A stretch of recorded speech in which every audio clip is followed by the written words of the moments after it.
Office के सामने luxury कारों। सुबह ठीक 9:30 बजे का समय था और बेंगलुरु के एक विशाल ऑफिस के सामने लग्जरी कारों की कतार खड़ी थी। कारों के दरवाजे खुलते ही लोग उतरते थे, जिनके कपड़ों में सूट टाई और चमकते जूते थे। हर किसी के चेहरे पर तेजी से आगे बढ़ने और सफल होने की तीव्र इच्छा साफ दिख रही थी। उसी भीड़ में एक युवक बहुत शांत कदमों से चलकर ऑफिस के मुख्य गेट की ओर बढ़ रहा था। उसके कंधे पर एक पुराना बैग लटका था। कपड़े हल्के से सिकुड़े हुए थे और जूते इतने घिसे हुए कि लगता था कई सालों से चलते आ रहे हैं। उसका नाम था अर्जुन। कोई भी उसकी ओर ध्यान नहीं देता था, क्योंकि सबकी नजर में वह एक साधारण कर्मचारी था। लेकिन असल में अर्जुन साधारण नहीं था। वह उस कंपनी का असली वारिस और भविष्य का मालिक था। विदेश में पढ़ाई पूरी करके वह हाल ही में भारत लौटा था और एक बड़ी कंपनी में इंटर्नशिप भी कर चुका था। लेकिन उसने अपनी पहचान छिपाने का फैसला किया, ताकि यह जान सके कि अगर उसे कंपनी की जिम्मेदारी लेनी है तो सबसे पहले उसकी टीम कैसी है, कौन ईमानदार है, कौन चापलूसी करता है और कौन अपने पद के अहंकार में मानवता भूल गया है। इसी उद्देश्य से उसने एक साफ सफाई कर्मचारी का भेष धारण किया। हाथ में झाड़ू लेकर कमर झुकाए वह ऑफिस के अंदर प्रवेश कर गया। गेट पार करते ही उसे तेज कदमों की आवाज सुनाई दी। एक महिला हाई हील्स पहने उसकी ओर तेजी से बढ़ रही थी।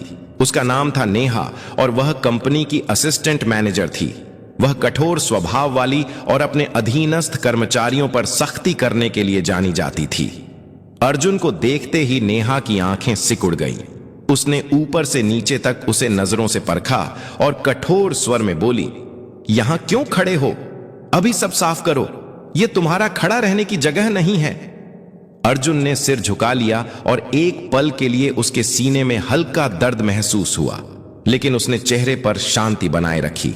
वह चुपचाप झाड़ू उठाकर एक कोने में हट गया। यह अपमान सहना उसके लिए आसान नहीं था, लेकिन वह जानता था कि उसका असली मकसद कुछ और है। यह कोई खेल नहीं, बल्कि एक बड़ा इम्तिहान था, जिसमें सफल होना उसके लिए जरूरी था। जाने से पहले नेहा ने व्यंग्य से कहा, हां, यहां पुराने साफ सफाई कर्मचारी की तरह आलसी मत दिखना, नहीं तो ज्यादा दिन टिक नहीं पाओगे। उसकी बात सुनकर आसपास के कुछ कर्मचारी मुस्कुरा उठे। कुछ चुपके से हंसे और कुछ अपनी फाइल से मुंह छिपाकर चले गए। किसी ने भी यह नहीं सोचा कि जिसे वे साधारण साफ सफाई कर्मचारी समझ रहे हैं, कल वही उनके भाग्य का फैसला करेगा। अर्जुन ने झाड़ू से फर्श पर एक निशान बनाया और मन ही मन प्रतिज्ञा की कि वह सब कुछ देखेगा, सब कुछ सहन करेगा और सही समय पर सच्चाई सबके सामने लाएगा। खाने के समय का माहौल रोज की तरह हलचल से भरा था। कुछ कर्मचारी जोर जोर से हंस रहे थे, कुछ हाथ में कॉफी का मग लेकर गपशप कर रहे थे। अर्जुन चुपचाप झाड़ू लेकर एक कोने में सफाई के काम में जुटा था। उसकी आंखें फर्श पर थीं, लेकिन कान हर बात सुन रहे थे। अचानक एक महिला जोर से हंसकर इशारा करके बोली, अरे देखो, नया साफ सफाई कर्मचारी एकदम देहाती लग रहा है। लगता है जिंदगी में पहली बार किसी बड़े ऑफिस में आया है। उसके पास बैठी एक और लड़की तुरंत बोली, हां, लगता है लिफ्ट का बटन दबाना भी नहीं जानता। उनके साथ बैठे एक और कर्मचारी ने और अपमान जोड़ते हुए कहा, कल फिर से हमारे साथ कैंटीन में खाना मांगने ना आना। सबकी हंसी एक साथ गूंज उठी। माहौल में घृणा और अहंकार की गंध फैल गई, लेकिन अर्जुन ने सिर नहीं उठाया। उसके होठों पर एक हल्की मुस्कान थी। वह मन ही मन सबके चेहरे याद कर रहा था। वह जानता था कि ऐसे पल ही असली परीक्षा है, जहां इंसान का चरित्र समझ में आता है। वह सबके असली रूप को मन में उतार रहा था। कुछ देर बाद सब अपनी हंसी और कॉफी का मग खत्म करके खाने के कमरे से चले गए। अर्जुन अभी भी सफाई के काम में लगा था। उसके अंदर कहीं गुस्से की चिंगारी जल रही थी, लेकिन उसने अपने मन को शांत किया। वह जानता था कि अगर वह भावुक हो गया तो उसकी पूरी योजना बर्बाद हो जाएगी। उसे धैर्य और समझदारी से आगे बढ़ना होगा। सायंकाल ढल रहा था। ऑफिस के बाहर एक चमकदार लग्जरी कार रुकी। अर्जुन ने दूर से देखा कि नेहा फोन पर बात करते हुए कार में सवार हो रही थी। उसके चेहरे पर अहंकार और दिखावे की झलक साफ थी। उसकी फोन पर कही बात अर्जुन के कानों तक पहुंची। हाँ हनी, आज रात मुझे किसी 5 स्टार रेस्टोरेंट में ले जाओ, किसी सस्ते कैफे में मैं नहीं जा सकती। अर्जुन ने एक पल के लिए उस दृश्य को ध्यान से देखा, फिर आंखें नीचे कर ली। उसके मन में एक ही विचार आया कि यह अहंकार ज्यादा दिन नहीं चलेगा। सत्ता और पद हमेशा इंसान को नहीं बचा सकते। एक दिन सच्चाई सबके सामने आएगी। अर्जुन शांत कदमों से ऑफिस से बाहर निकल गया। सायंकाल की ठंडी हवा उसके थके शरीर को छू गई, लेकिन उसकी आंखों में एक दृढ़ संकल्प की चमक थी। यह एक लंबे खेल की शुरुआत थी, जहां हर झूठ, हर अहंकार और हर अन्याय का पर्दाफाश होना था। फर्श अभी भी गीला था। अचानक नेहा की कठोर आवाज गूंजी, यह सफाई तुमने की है क्या? फर्श अभी भी गीला है। अगर कोई फिसलकर गिर गया तो क्या? तुम्हारी बुद्धि में कुछ नहीं?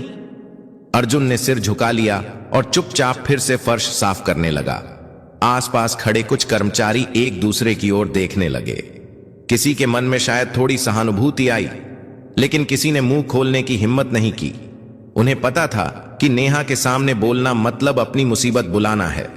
सबने आंखें हटाकर अपने काम में लग गए। इन दिनों अर्जुन की मुलाकात हुई एक पुराने साफ सफाई कर्मचारी रामू से। रामू कई सालों से कंपनी में काम कर रहा था। वह एक साधारण और सीधा इंसान था। कम बोलता था, लेकिन उसका मन बहुत साफ था। वह हमेशा कड़ी मेहनत करता था और किसी से झगड़ा नहीं करता था। कर्मचारी अक्सर उसका मजाक उड़ाते थे। कोई उसे बूढ़ा साफ सफाई कर्मचारी कहता, कोई उसके कपड़ों पर तंज कसता, लेकिन रामू कभी कुछ मन में नहीं रखता था। अर्जुन ने रामू में एक अलग तरह की चमक देखी। वह उसके साथ काम करते हुए पूछा, भाई, आप इतने सालों से यहां हैं, लोग जब इस तरह अपमान करते हैं तो आपको बुरा नहीं लगता? रामू हंसकर बोला, सम्मान ऊपर से मिलता है। जो आज हंस रहे हैं कल भूल जाएंगे, लेकिन अगर हम अपना काम ईमानदारी से करें तो मन शांत रहता है। यह शब्द अर्जुन के मन को छू गए। उसने महसूस किया कि यह इंसान शारीरिक रूप से कमजोर दिखता हो, लेकिन असल में सबसे मजबूत है। खाने के समय रामू अक्सर अपनी रोटी बांट देता था। एक दिन उसने अर्जुन को आधी रोटी देकर कहा, ले बेटा, तुम भी खा लो। मैं तो अकेला हूं, मेरा चल जाता है। तुम जवान हो, तुम्हें ज्यादा ताकत चाहिए। अर्जुन की आंखों में हल्का पानी आ गया। उसने मन ही मन सोचा कि अगर कंपनी में किसी को सबसे पहले न्याय मिलना चाहिए तो वह रामू है।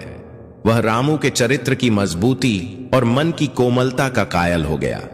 उसी पल अर्जुन ने अपने आप से वादा किया कि वह एक दिन ना सिर्फ रामू बल्कि हर उस इंसान के हक को लौट आएगा जिसे यहां सालों से दबाया गया है। लेकिन वह जानता था कि अभी वक्त नहीं आया। उसे और बहुत कुछ सहना होगा और सही मौके की प्रतीक्षा करनी होगी। दिन बीतते गए और अर्जुन ऑफिस के हर कोने में होने वाली घटनाओं को बारीकी से देखने लगा। एक दिन दोपहर को खबर आई कि कंपनी के कोऑपरेटिव सोसाइटी के कमरे से कुछ पैसे चोरी हो गए हैं। खबर फैलते ही ऑफिस में हड़कंप मच गया। सभी अपनी डेस्क छोड़कर उठ गए और चर्चा करने लगे। कोई कहता था शायद कागजों में गलती हो गई, कोई कहता था यह जरूर किसी अंदरूनी कर्मचारी का काम है। अभी शोर शराबा चल रहा था कि तभी नेहा तेज कदमों से हॉल में दाखिल हुई। उसके हाथ में कुछ कागज थे और चेहरे पर गुस्से की लाली थी। उसने सबके सामने जोर से कहा, मुझे पता है पैसे किसने चुराए। यह काम किसी और का नहीं बल्कि रामू का है। रामू, जो उस वक्त पानी का गैलन लेकर कमरे में आया था, हैरानी से नेहा की ओर देखा। उसकी आवाज कांप उठी, मैडम, मैंने कुछ नहीं किया, मैं तो सिर्फ पानी रखने आया था, पैसे के बॉक्स को हाथ भी नहीं लगाया। लेकिन नेहा ने उसकी बात नहीं सुनी और सबके सामने उसे कठोर भाषा में फटकार लगाई। बोली, बंद करो, तुम जैसे लोग ही कंपनी की बदनामी का कारण बनते हो। तुम्हें तो यहां से निकाल देना चाहिए। आसपास खड़े कर्मचारी चुप थे। किसी ने हिम्मत नहीं की कि रामू के पक्ष में एक शब्द बोले। सब जानते थे कि नेहा का बड़े अधिकारियों से अच्छा रिश्ता है और उसके साथ उलझना मतलब अपनी नौकरी को खतरे में डालना है। मानव संसाधन विभाग HR को तुरंत सूचित किया गया और उन्होंने रामू को सख्त चेतावनी दी। रामू का चेहरा फीका पड़ गया। वह चुपचाप सिर झुकाए कमरे से बाहर चला गया। अर्जुन ने दूर से यह दृश्य देखा। उसका मन टूट गया। वह जानता था कि रामू निर्दोष है, लेकिन सब ने सिर्फ आंखें फेर ली। रात को जब ऑफिस खाली हो गया, अर्जुन चुपचाप सिक्योरिटी रूम में गया। वहां कंप्यूटर पर जाकर उसने कमरे के कैमरे की रिकॉर्डिंग खोली। स्क्रीन पर साफ दिखा कि रामू कमरे में आया, गैलन रखा और तुरंत चला गया। उसने पैसे के बॉक्स को छुआ तक नहीं। यह देखकर अर्जुन ने राहत की सांस ली, लेकिन साथ ही उसके मन में गुस्से की आग भड़क उठी। उसने तुरंत वीडियो को कॉपी करके अपने पास रख लिया और खुद से कहा, वक्त बदल रहा है, यह अन्याय ज्यादा दिन नहीं चलेगा। यह रात अर्जुन के लिए बहुत महत्वपूर्ण थी। उसने तय किया कि वह अब सिर्फ दर्शक नहीं बनेगा, बल्कि बहुत जल्द इस व्यवस्था को तोड़ देगा। अगले दिन सुबह ऑफिस में एक अलग तरह की शांति थी। सब जानते थे कि कुछ बड़ा होने वाला है। ठीक उसी समय ऑफिस के मुख्य गेट पर एक काली लग्जरी कार आकर रुकी। कार से एक स्मार्ट युवक उतरा। उसके कपड़ों में चमकता सूट था, आंखों पर स्टाइलिश सनग्लास और चेहरे पर एक अनोखी दृढ़ता थी। सब हैरान होकर देखने लगे, क्योंकि यह युवक कोई और नहीं बल्कि अर्जुन था। लेकिन अब वह अपने असली रूप में था। ऑफिस के गेट पर खड़े गार्ड और अन्य कर्मचारी हैरानी से देखते रह गए। उनकी आंखें चौड़ी हो गईं, क्योंकि यह वही युवक था जिसे वे कुछ दिन पहले साधारण साफ सफाई कर्मचारी समझ रहे थे। अर्जुन शांत कदमों से अंदर गया। उसके साथ उसका पर्सनल असिस्टेंट भी था, जो हाथ में एक फाइल लिए तेजी से उसके पीछे चल रहा था। वे दोनों मीटिंग हॉल की ओर बढ़ गए। वह हॉल जहां कंपनी की सभी बड़ी मीटिंग होती थी, और आज वहां सबके लिए एक खास मीटिंग बुलाई गई थी। मीटिंग हॉल में सब एक एक करके दाखिल होने लगे। नेहा एक बड़ी मुस्कान के साथ अर्जुन का स्वागत करने के लिए आगे बढ़ी, लेकिन वह अभी भी अर्जुन को नहीं पहचान पाई।